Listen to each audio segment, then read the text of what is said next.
Laporan itu, ini harus jelas ya teman-teman. Jadi ini clear banget ya, ini clear banget. Jadi LP itu ada pelapornya, tapi lucunya nggak ada terlapor. Sekali lagi ya, tidak ada nama terlapor. Jadi untuk para kuasa hukum yang kemarin sudah nyebut-nyebut nama, inisial dan sebagainya, hentikan tindakan-tindakan seperti itu tidak bagus ya untuk masyarakat. Karena ternyata tidak ada terlapornya. Jadi kalau tidak ada terlapornya, saya nggak perlu jawab. Karena kalau saya menjawab, jangan-jangan saya nanti jadi saksi. Kalau jadi saksi dan saudara yang terlapor itu adalah saksi saudara saya, ya saya nggak boleh jadi saksi. Atau misalnya yang terlapor itu adalah untuk pribadi. Loh, saya malah nggak boleh lagi itu untuk menjawab seperti itu. Daripada itu mubazir, ya lebih baik dari awal saya tanyakan terlapornya mana. Ya, ketika tidak ada terlapornya, ya sudah, saya senyum saja. Penyidik juga ngerti. Ya Pak, nggak ada terlapornya, kita maksudnya. Nah, yang kedua adalah lokus dan tempusnya sudah jelas banget. Ya, terjadi di Jakarta Selatan nggak ada Rabunya, tapi tanggal 26 Maret 2025. Udah, sepanjang tidak ada pertanyaan soal itu, ya nggak perlu kita jawab. Ya, karena itu pertanyaannya menyangkut soal itu. Kemudian yang paling penting lagi, saya juga mempertanyakan, ini kan ada pasal, ya di samping pasal 311, 310, 27 ayat A, ada juga pasal yang mau dimasukkan ke dalamnya, ya pasal yang diselundupkan. Saya nggak tahu menyelundupkan siapa. Ya gitu, itu pasal 32 dan 35 Undang-Undang ITE. Kebetulan dulu saya ikut merancang Undang-Undang ITE bersama teman-teman yang lain. Pasal itu tujuannya, sekali lagi saya ulangi, adalah untuk transaksi elektronik supaya Indonesia itu diselamatkan dari perdagangan internasional dan kita bisa ikut. Bukan pasal untuk mempidanakan orang. Jahat sekali kalau ada orang menggunakan pasal itu untuk mempidanakan seseorang. Kayak dulu kasus Mbak Prita Mulyansari. Jahat sekali. Ya, Omni Batavia waktu itu mempidanakan Mbak Prita gitu loh. Sama dengan ini, karena pasal itu ancamannya sangat tinggi. Dan pasal itu misalnya, saya kasih contoh, ada orang ya mentransfer 1 juta. Kemudian dalam bukti transfernya, saya ubah jadi 10 juta. Itu saya bisa kena pasal itu, di pasal 32. Ada orang memposting sebuah dokumen elektronik, namanya ijazah misalnya. Dia katakan itu asli gitu. Padahal ternyata orang yang punya ijazah mengatakan, saya nggak pernah mengeluarkan ijazah itu loh. Lah berarti yang memposting ijazah itu salah seorang kader dari partai itu. Kena pasal itu harusnya. Justru itu ya kalau yang smart begitu. Jadi saya tadi tanya, dokumen elektroniknya mana? Belum ada Pak dokumen elektroniknya. Ya sudah. Kalau belum ada dokumen elektroniknya ya nggak usah diterima. Jadi saya tadi tidak minta berhenti. Tapi memang selesai pemeriksaannya. Selesai karena nggak ada lagi yang bisa ditanyakan.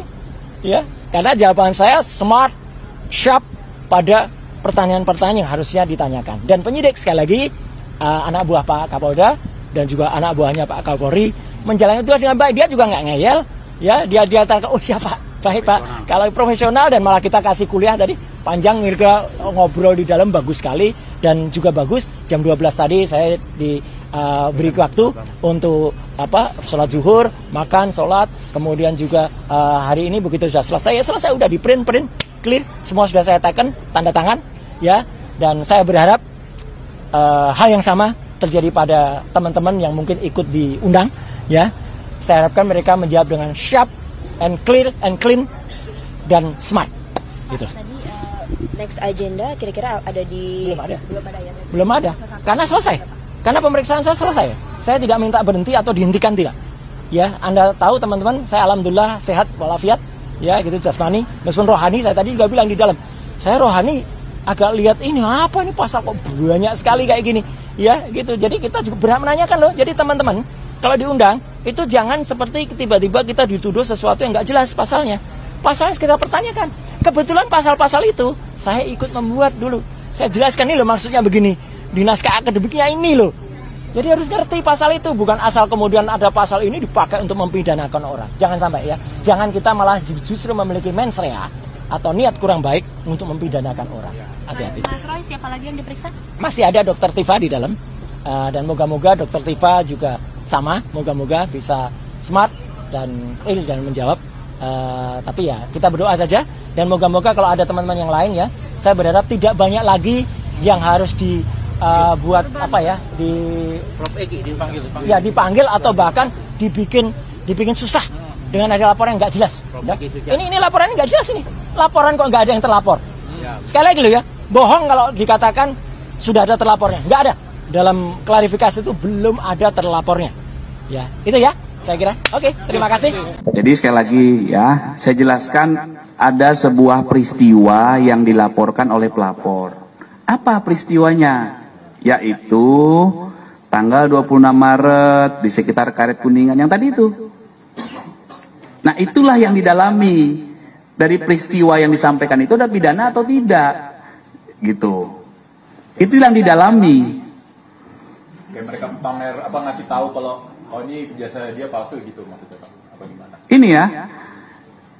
Pelapor atau korban mulai mengetahui adanya video di media sosial yang berisi pernyataan fitnah dan pencemaran nama baik dengan pernyataan ijazah palsu S1 milik korban.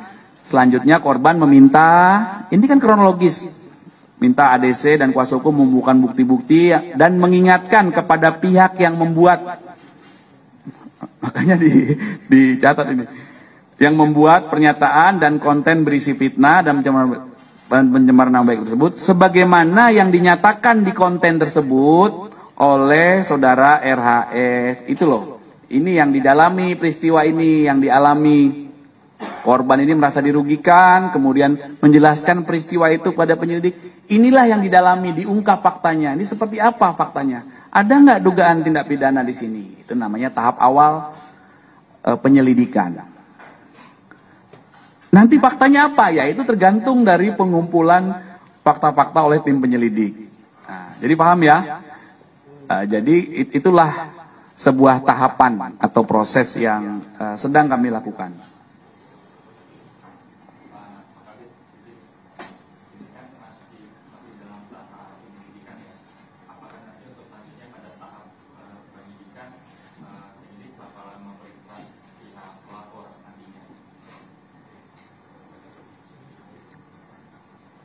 Sudah pasti ya. Jadi tahapan penyelidikan itu diperiksa, klarifikasi, nanti fakta-fakta dikumpulkan, kemudian dilakukan gelar perkara, ditentukan hasil gelar perkara berdasarkan alat bukti dan barang bukti yang dikumpulkan, ada nggak dugaan tindak pidana? Kalau ada dugaan tindak pidana, ditingkatkan statusnya menjadi penyidikan. Setelah penyidikan, pelapor diperiksa lagi, di BAP namanya. Diambil keterangan berita acara pemeriksaan sebagai saksi dalam tahap penyidikan. Diulangi lagi nanti semua saksi diperiksa lagi. Inilah hukum acara yang diatur di hukum acara pidana dalam tahap penyidikan. Jadi penyelidikan dan penyidikan ini harus kami lakukan sesuai SOP secara proporsional dan profesional berdasarkan ketentuan yang berlaku dengan prinsip kehati-hatian. Itu ya, jadi selalu tahapannya akan begitu di semua laporan, Mas. Semua laporan akan begitu semua tahapannya, ya. Pak, berarti kita penyelidikan tahap ini penyelidikan Jokowi bakal dipanggil lagi nggak Pak? Kan dia kan baru awal pas buat RP. Nanti penyelidik yang mempertimbangkan. Oke, ada peluang ya? Penyelidik yang akan mempertimbangkan. Ya, berdasarkan fakta-fakta yang dikumpulkan. Ya, oke. Kalau dosen pembimbingnya Pak Jokowi bakal dipanggil nggak Pak?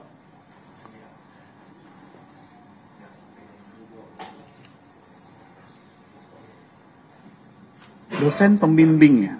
Iya Pak, kan kemarin sempat upload. Nanti kami cek, ya. Kami cek ke penyelidik ya.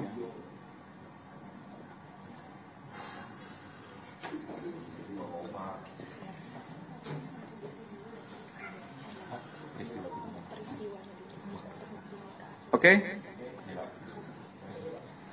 Jadi biar edukasi juga. Jadi pertanyaannya itu biar nyambung gitu loh. Jangan yang pertanyaan yang salah, yang jawab bingung nanti. Ya, oke. Tapi sejauh ini pertanyaannya keren-keren. Selalu menimbulkan angle baru. Keren. Iya, biasanya dalam suatu peristiwa yang diduga pidana nih Mas. Begitu dilaporkan, kemudian ditangani oleh penyidik, kemudian kalau kaitan dengan biaya, kaitan dengan pemalsuan misalnya itu, dokumen seperti itu. Berarti yang ditangani ini adalah dokumen yang dipalsukan dulu. Jadi bukan dokumen asli. Kalau saya punya KTP asli, buat apa saya periksa ke forensik? Gitu ya logikanya. Oh ya udah diakui sama negara, Kementerian Dalam Negeri, sama Dukcapil. Bayangannya kalau seluruh KTP nanti diperiksa ke lapor untuk mengetes keaslian, ini kan agak terlalu lebar, terlalu luas ya, seperti bahasanya sekarang lebay ya. Ya, jadi kalau misalnya itu laporan yang di TPWA ya, di Barreskrim ya, kemudian ada pihak keluarga menyerahkan dokumen-dokumen itu. Nah, ini dokumen mau diapakan? Disita. Ya kan? Kalau disita dari yang bersangkutan atau keluarga yang bersangkutan, dalam rangka apa? Kalau diserahkan dalam rangka apa? Apakah diserahkan dalam rangka pemeriksaan laboratorium forensik di situ? Ini belum saatnya laboratorium forensik bermain di situ menurut saya.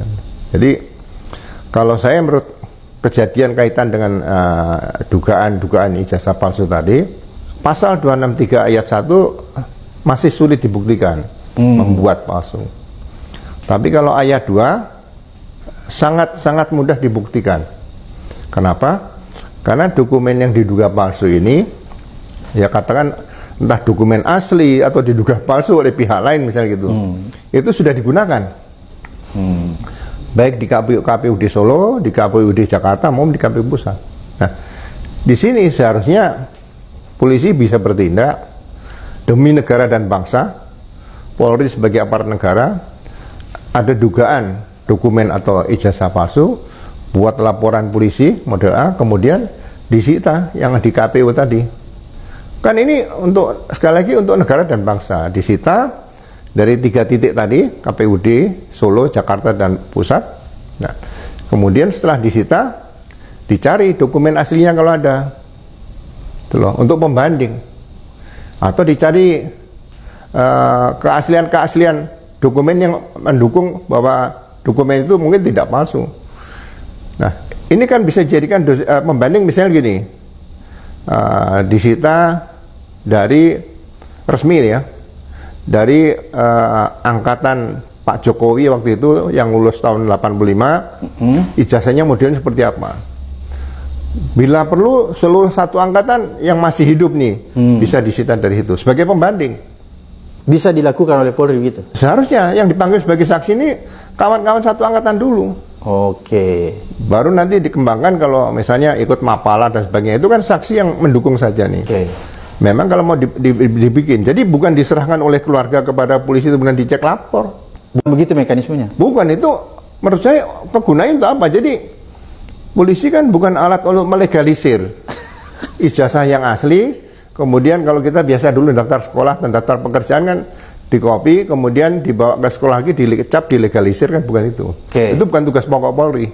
Jadi laboratorium forensik berarti harus memeriksa ada dokumen yang asli, ada dokumen yang diduga palsu, kemudian disandingkan, diperiksa oleh lapor dengan teknologi apalah sekarang mungkin lebih maju ya di situ.